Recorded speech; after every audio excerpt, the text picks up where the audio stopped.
나는 대학생 시절에 경험한 기묘한 사건을 이야기하려 한다. 당시 난 서울의 작은 원룸에서 자취를 하고 있었다. 학교와 가깝고 월세도 저렴해서 선택한 곳이었지만 이곳에 얽힌 소문을 듣고 나서 조금은 찝찝한 마음을 안고 있었다. 사실 소문이란 그리 무시무시한 것은 아니었다. 그냥 이전 세입자들이 모두 잠을 잘 이루지 못해 이사를 갔다는 이야기였다. 하지만 그런 소문을 듣고 나니 밤에 혼자 있으면 이상하게 등골이 서늘해지는 기분을 느꼈다. 처음 며칠은 별일 없이 지났다. 학교 생활과 아르바이트로 피곤해진 나는 침대에 눕기만 하면 곧바로 잠이 들었다. 그러나 어느 날부턴가 이상한 일이 생기기 시작했다. 자려고 불을 끄고 나면 가끔 묘한 소리가 들려왔다. 처음에는 바깥 거리에서 나는 소음이라고 생각했다. 그런데 점점 그 소리가 방 안에서 나는 것처럼 느껴져서 무서워지기 시작했다. 그 소리는 낮은 속삭임과도 같았다. 마치 누군가가 방 구석에서 중얼거리는 듯한 소리였다. 나는 처음에는 나 자신을 다독였다. 그냥 잠결에 듣는 헛소리겠지 라고 말이다. 하지만 그날 이후로 나는 매일 같은 소리에 시달려야 했다. 소리는 점점 더 명확해졌고 어떤 날은 내 이름을 부르는 것 같았다. 이상한 소리가 계속돼서 나는 결국 그 방의 원래 주인에게 연락을 하기로 결심했다. 다행히 이사를 가기 전에 부동산에서 그 사람의 연락처를 받은 적이 있었다. 나는 그와 약속을 잡아 학교 근처 카페에서 만났다. 그는 나를 보자마자 한숨을 쉬더니 자신의 이야기를 털어놓기 시작했다. 그에 따르면 문제는 이전 세입자들이 공통적으로 보고한 경험과 유사하다고 했다. 모두가 악몽을 꾸고 방에서 누군가가 자신을 지켜보고 있다는 느낌을 받았다고 했다. 그는 그러한 현상이 더 이상 견딜 수 없을 만큼 자주 일어났고 결국 그 원룸을 떠나게 되었다고 했다. 그 말을 들은 나는 소름이 돋았다.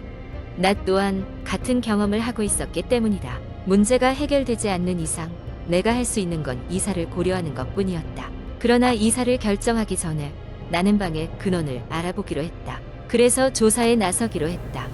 나는 그 방의 옛 기록들을 뒤졌다. 다행히 관리사무소와 친분이 있던 덕분에 과거 문제나 사고에 대한 정보를 얻을 수 있었다.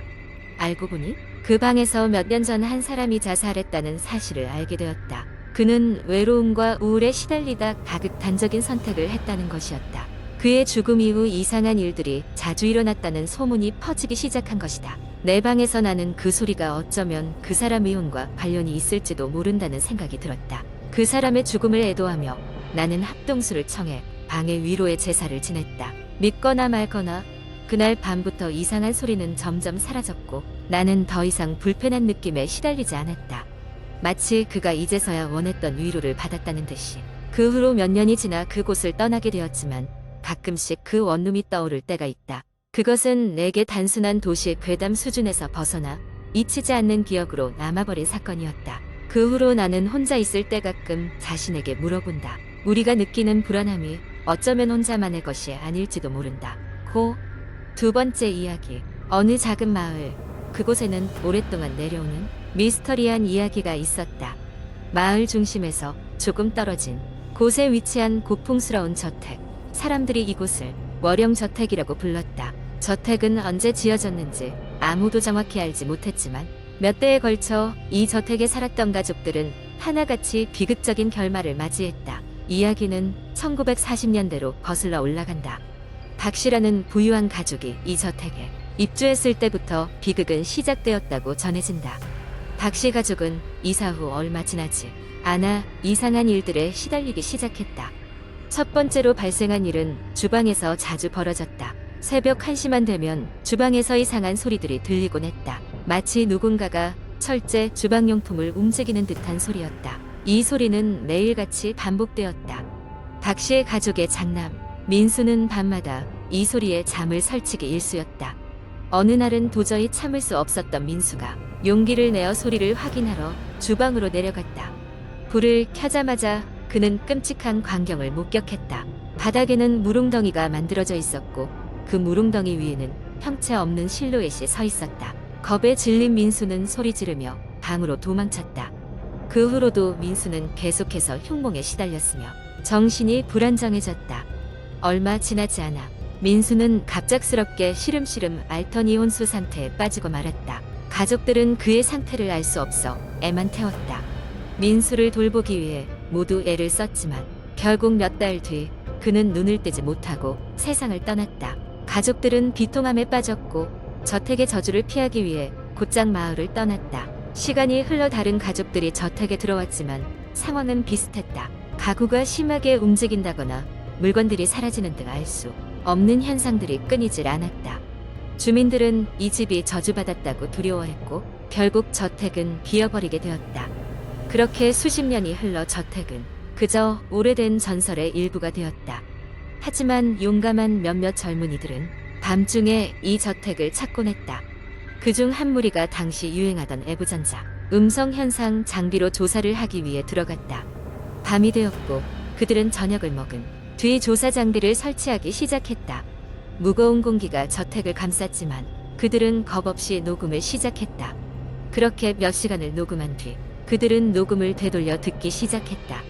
처음에는 바람 소리와 곤충 소리뿐이었다. 하지만 곧 불길한 속삭임이 들리기 시작했다. 돌아가, 돌아가.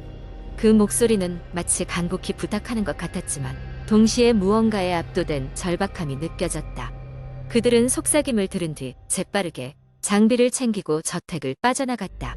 그중 한 명인 지민은 녹음본을 전문가에게 분석을 요청했다.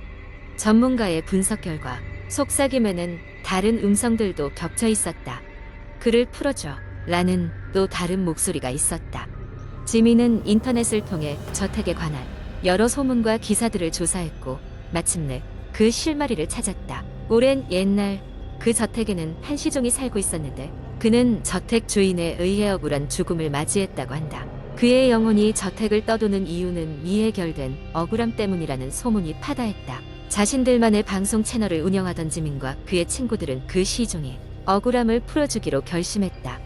한밤중에 다시 저택을 찾은 그들은 제사를 지내고 시종의 이야기를 고하고 목격한 모든 것들을 영상으로 기록했다. 제사가 끝나자 그들은 기묘한 체험을 하게 된다. 갑자기 차가운 바람이 불어오며 그동안 한 번도 들리지 않았던 새들의 지저귀이 들렸다. 그 순간 두려움과 동시에 평안함이 느껴졌다. 지민과 친구들은 이 체험을 영상으로 편집하여 인터넷에 공유하였고 많은 사람들의 관심을 끌었다. 이후 월영 저택에서 기묘한 현상은 점차 사라졌다고 한다. 마을 사람들은 저마다 한결 가벼워진 마음으로 저택을 지켜볼 수 있었다. 하지만 여전히 저택 앞을 지나갈 때면 주민들은 작은 속삭임이 들린다고 이야기한다. 고맙다. 그들의 공포는 끝이 났지만 저택은 여전히 살아있는 듯한 한때 전설로 남은 공포를 조용히 간직하고 있었다. 세 번째 이야기, 대학생 때의 일이었습니다. 여름 방학을 맞아 친구들과 여행을 계획하게 되었습니다. 우리는 한적한 산속에 위치한 작은 산장을 빌렸습니다. 인터넷에서 사진으로 봤을 때 그곳은 매우 아름다웠고 자연과 함께 휴식을 취할 수 있을 것 같았습니다. 여행 당일 우리는 2대의 차에 나눠 타고 산장으로 출발했습니다.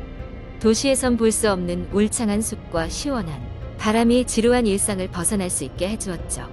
도착한 산장은 인터넷에서 본 것보다 더 아늑해 보였고 우리는 짐을 풀고 저녁 준비를 시작했습니다. 저녁 식사를 마친 뒤 우리는 서늘한 밤 공기를 맞으며 산장 밖에 마련된 벤치에 앉아 담소를 나누었습니다.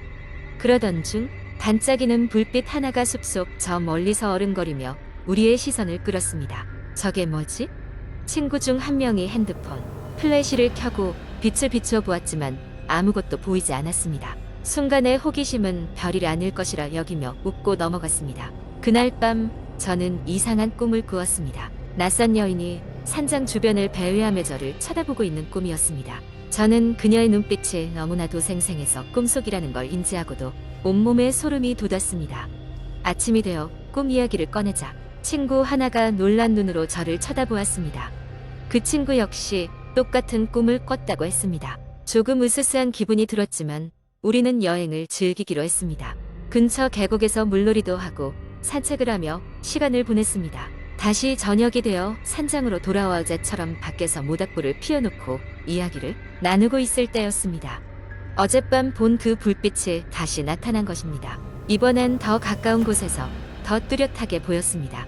호기심을 참지 못한 우리는 불빛을 따라가 보기로 했습니다. 숲 속을 몇 분쯤 걸었을까요? 갑자기 바람이 세게 불며 주위 나뭇가지들이 흔들리기 시작했습니다. 그리고 너무나도 갑작스럽게 그 불빛이 사라졌습니다. 동시에 우리 모두가 뭔가 잘못됐다는 걸 직감했습니다. 돌아가자고 말하려는 찰나 그곳에 있던 우리 모두가 분명하게 들었습니다. 다녀갔구나. 놀란 우리는 급히 산장으로 돌아왔습니다. 들어오자마자 문을 잠그고 밖으로부터 뭔가가 들어올 수 없도록 바리케이드를 쳤습니다. 그날 밤은 정말 길고 길게 느껴졌습니다. 밖에서 들리는 작은 소리에도 흠칫 놀라며 뜬 눈으로 밤을 지새웠습니다. 다음 날 아침 짐을 싸고 서둘러 산장을 떠났습니다. 돌아오는 길에 이번 여행이 정말 잘못된 것이라는 생각만이 머릿속을 가득 채웠습니다. 모두 집으로 돌아온 뒤 그제야 알게 된 사실이 있었습니다.